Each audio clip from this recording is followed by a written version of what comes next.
ایک یہ بھائی نے کویسچن کیا تھا کہ سجدے میں درود پاک پڑھنے کی کیا شرعی حیثیت ہے؟ دیکھیں، پڑھ سکتے ہیں، لیکن جو نبی کریم صلی اللہ علیہ وسلم کی طرف سے رکوع اور سجود کی تسبیحات منقول ہیں، سنت کا پورا کرنا یہ بہت ہی افضل ہوتا ہے، لہٰذا پہلے آپ وہ تسبیحات پڑھیں، پھر اگر آپ اس کو طوالت دینا چاہتے ہیں رکوع کو یا سجود کو تو پھر آپ درود شریف بھی پڑھ سکتے ہیں، منع نہیں ہے، لیکن یوں نہیں کرنا چاہیے کہ پورا ٹائم آپ درود شریف پڑھیں اور جو تسبیحات نبی کریم صلی اللہ علیہ وسلم سے منقول ہیں ان کو چھوڑ دیں، یہ مناسب نہیں ہوگا۔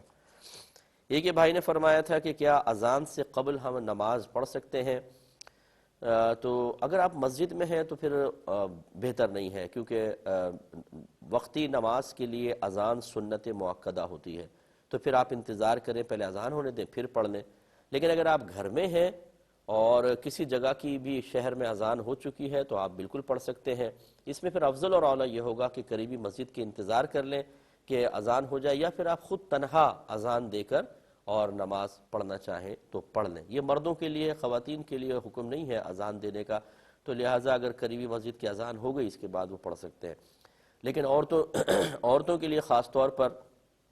اگر ابھی نماز کا وقت شروع ہو چکا ہے، اذان نہیں ہوئی ہے اور ان کو گھر میں کام کرنا ہے، بہت سے جیسے مہمان وغیرہ آ رہے ہوتے ہیں بسا اوقات، تو پھر اذان کا انتظار لازم نہیں ہے، یہ جلدی سے نماز پڑھ کے کام وغیرہ میں مشغول ہو سکتے ہیں۔ اب یہ بھائی نے کویسچن کیا تھا کہ فقر اختیاری اور کنجوسی میں کیا فرق ہے؟ دیکھیں، فقر اختیاری کا مطلب یہ ہے کہ انسان ضرورت سے زائد مال کو اپنے پاس سے جدا کر دے، اور اس میں اور ترقی ہو تو جو ضرورت کا بھی ہے وہ بھی کسی کو غریب کو دے دے، اپنی ضرورت کو قربان کرتے ہوئے، یہ اختیاری فقر ہے۔ یعنی اگر وہ چاہے تو مال اپنے پاس رکھ سکتا ہے، لیکن وہ نہیں رکھتا بلکہ سارا کا سارا صدقہ کر دیتا ہے، تو یہ اس کو کہتے ہیں فقر اختیاری۔ اور کنجوسی کا مطلب یہ ہوتا ہے، بخل کا مطلب یہ ہوتا ہے کہ جو مال ہمارے پاس موجود ہو، جہاں مطالبہ شرع ہے وہاں پر بھی انسان اس مال کو خرچ نہ کرے، تو یہ ہے کنجوسی۔ اسی سے آپ فرق محسوس کر سکتے ہیں کہ فقر اختیاری میں تو انسان کچھ رکھتا نہیں ہے، وہ دیتا ہے اور اپنے اوپر ایک حالت فقیری کی حالت جان بوجھ کے طاری کرتا ہے، اور وہ نہیں چاہتا کہ مال میرے پاس رہے، تو یہ تو بالکل کنجوسی اور بخل کے مخالف چیز ہوئی نا۔ اور بخل یہ ہے کہ جہاں شریعت استعمال کی یا پیسہ خرچ کرنے کی کا مطالبہ کرے، اس کا حکم دے، وہاں پر بھی انسان ضرورت کے مقام پہ بھی خرچ نہ کرے، تو کہاں پیسہ اپنے پاس سے دور کرنا اور کہاں پیسے کو سینے سے لگا کر رکھنا، یہ تو ایک دوسرے کے ضد ہوئے، تو اسی سے آپ بڑے آسانی سے فرق محسوس کر سکتے ہیں۔ ایک انہوں نے فرمایا کہ بعض اوقات کوئی دکان، مکان یا پلاٹ وغیرہ لیے جاتے ہیں قسط کے اوپر، اور بعض اوقات قسط لیٹ ہو جاتی ہے تو پر ڈے اس پہ کچھ سود وغیرہ وصول کیا جاتا ہے، پینلٹی اس کو کہہ دیتے ہیں، تو یہ سود کے زمرے میں آتی ہے یا نہیں آتی؟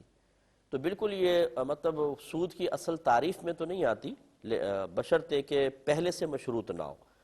یہ، لیکن ہوتا یہی ہے کہ پہلے سے تھوڑا سا اس میں ایگریمنٹ میں لکھا ہوتا ہے، ہم لوگ پڑھتے نہیں ہیں، اس میں لکھا ہوتا ہے کہ اگر آپ نے کسی بھی ٹائم قسط ڈیلے کر دی تو اتنا اتنا آپ کو زائد دینا ہوگا، ہم اس پہ سائن کر دیتے ہیں، تو گویا کہ ایک طرح سے یہ مشروط بھی ہو جاتا ہے۔ تو اگر اس طرح پہلے مشروط کر لیا گیا، شرط ٹھہرا لیا گیا تھا، آپ نے رضامندی کا اظہار کیا، تو اب تو یہ سود ہوگا۔